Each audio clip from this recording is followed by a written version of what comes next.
Bonjour, dans cette question, nous allons traiter de la question 13C du problème 3, qui a été pour moi la question la plus difficile. Alors j'ai fait l'erreur de considérer qu'elle était indépendante des autres. Et en fait, pour la traiter, j'ai dû utiliser ce qu'on avait fait dans la partie 1, dans la question 4. J'ai utilisé le 4, j'ai utilisé le 4E, j'ai utilisé le 4E et le 4C. Alors on regarde ça. Alors d'abord on va lire la question quand même. Question 13C. Soit epsilon un réel strictement positif, démontrer que le rectangle moins epsilon epsilon moins epsilon epsilon contient un point y de oméga dont l'image par f est supérieure ou égale à 1. Alors là le rectangle, en fait c'est un carré. Et on va le montrer pour des carrés, des petits carrés, dont le côté est inférieur ou égal à 1. Ça posera aucun problème, parce que si on a un grand carré, ce grand carré contient un petit carré de ce type. Et on va considérer un entier n, tel que son inverse est strictement plus petit que epsilon. En particulier, 1 sur n sera strictement plus petit que 1.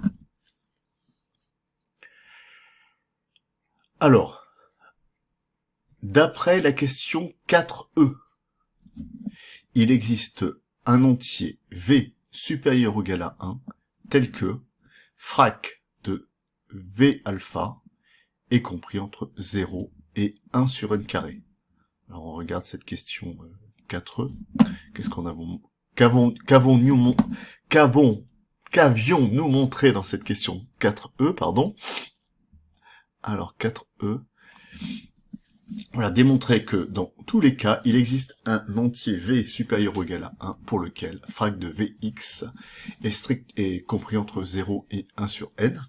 Et là, j'ai pris un n particulier, j'ai pris le carré de n. Et pour valeur de x, j'ai pris alpha. Donc au lieu de prendre le n, je prends le carré de n. On verra pourquoi après. Alors, d'après la question 4c, il existe un entier v', compris entre 1 et n, tel que la partie fractionnaire de v', v bêta, est compris entre 0 et 1 sur n, ou compris entre 1 diminué de 1 sur n et 1. Alors, on retourne à l'énoncé pour voir la question 4c. Voilà. On pose m égale L moins K, démontrer que le nombre frac de mx appartient à l'un des deux intervalles suivants. Celui-là ou celui-là.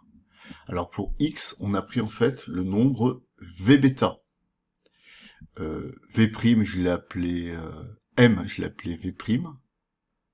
Hein, c'est pour être en cohérence avec le v de tout à l'heure. Et puis, ce m là, il est égal à L moins K. Donc, comme, là ici, il faut pas lire T, hein, c'est L. Comme on avait K plus petit que L, plus petit que N, on a donc L moins K qui est plus petit que N. Donc finalement, on peut écrire ça. Je répète, d'après le 4C, il existe un V', compris entre 1 et N, tel que frac de V', V bêta, est compris entre 0 et 1 sur N, ou 1 moins 1 sur N et 1. Donc pour x, cette fois-ci j'ai pris V bêta, x égale V bêta. Voilà. Donc il fallait penser à ça. C'était ça la chose difficile. Alors, on va admettre un petit lemme 10 pour pouvoir conclure rapidement. On le montrera à la fin de la vidéo. Donc on sait que frac de V alpha est compris entre 0 et 1 sur n carré. Et ben ça va impliquer que frac de V', V alpha est compris entre 0 et 1 sur n. Voilà, alors pour pouvoir obtenir ça, il faut d'abord ici choisir 1 sur n carré. Voilà, alors on admet ça, et maintenant on va montrer le résultat. Alors, on va distinguer deux cas. Selon la double inégalité que frag de V', V bêta satisfait. Premier cas, celle-ci. Donc on a premier cas, frag de V', V bêta, compris entre 0 et 1 sur n. Et on pose alors y, c'est le point qui a pour coordonnées V', V alpha diminué de la partie entière de V', V alpha, et V', V bêta diminué de la partie entière de V', V bêta. Alors, ce point, il appartient effectivement à ce carré. Alors, on le montre. V', V alpha moins ant de V', V alpha, eh ben ça, c'est précisément, par définition, la partie fractionnaire de V', V alpha, et donc elle est comprise entre 0 et 1 sur n, et donc elle est comprise entre 0 et epsilon. Je rappelle qu'on a choisi le 1 sur n pour qu'il soit strictement plus petit que epsilon. Et si cette partie fractionnaire est comprise entre 0 et epsilon, ça veut dire que l'abscisse du point y appartient à cet intervalle. Plus précisément, il appartient à l'intervalle 0, epsilon. On va voir exactement la même chose pour la partie, l'ordonnée de y. Ben oui, que cette ordonnée, en fait, c'est la partie fractionnaire de V', V bêta.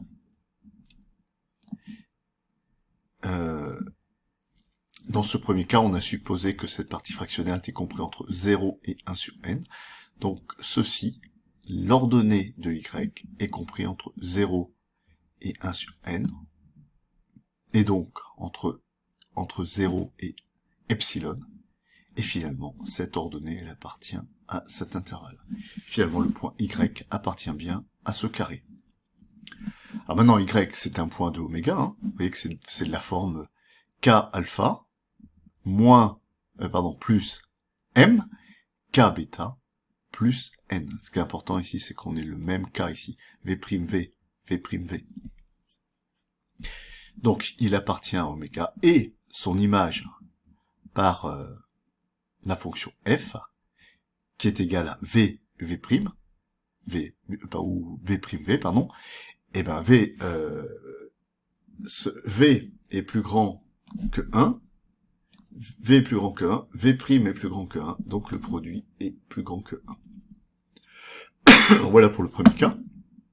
Pour le second, deuxième cas, le deuxième cas, c'est si la partie fractionnaire de V', V bêta est compris entre 1 moins 1 sur n et 1. Alors on est dans ce deuxième cas. Et bien cette fois-ci, on pose, on définit le point y comme le point de coordonnées. L'abscisse est la même que tout à l'heure, V', V alpha moins partie entière de V', V alpha. Et cette abscisse, pour la même raison que tout à l'heure, sera compris dans cet intervalle. Par contre, l'ordonnée change. On prend V', V bêta moins partie entière de V', V bêta moins 1. Alors, cette première différence-là, bah, c'est la partie fractionnaire de V', V bêta. Mais celle-ci, elle est comprise entre 1 moins 1 sur n et 1. Si on la diminue de 1, eh bien, elle va être comprise entre moins 1 sur n et 0. Et donc, entre moins epsilon et 0. C'est-à-dire que l'ordonnée appartient bien à cet intervalle. Hein, plus précisément, elle appartient à l'intervalle moins epsilon, 0. Y appartient à oméga, hein, vous voyez qu'on a quelque chose de la forme k alpha plus m, k bêta plus n. Et puis si on prend l'image de y par f, eh bien ça fait toujours v', et c'est bien supérieur ou égal à 1 pour la même raison que tout à l'heure. Donc il reste plus qu'à montrer le petit lemme 10. Alors petit lemme 10, vous voyez, on a pris soin de choisir v pour que frag de v alpha soit compris entre 0 et 1 sur n au carré. C'est ça qui va faire marcher les choses. Alors, on part du nombre V alpha. ben, celui-ci est égal à sa partie entière, augmentée de sa partie fractionnaire. On multiplie par V', donc par distributivité, les deux termes de la somme sont multipliés par V', et on va s'intéresser à on va montrer que V' frac de V alpha est strictement compris entre 0 et 1, si bien que ceci, ça sera précisément la partie fractionnaire de V', V alpha. Alors, on sait que frac de V alpha est compris entre 0 et 1 sur n carré. On a choisi V pour ça. On multiplie par V', donc on obtient cette nouvelle inégalité. 1 sur n carré est multiplié par V'. Mais V', lui, est inférieur ou égal à n. Donc, V' sur n carré, lui, est inférieur à n sur n carré, c'est-à-dire 1 sur n. On obtient bien cette nouvelle inégalité. Mais ceci, 1 sur n est plus petit que epsilon, d'où cette inégalité. Et epsilon a été choisi pour qu'il soit plus petit. On travaille avec des epsilon qui sont inférieurs ou égal à 1.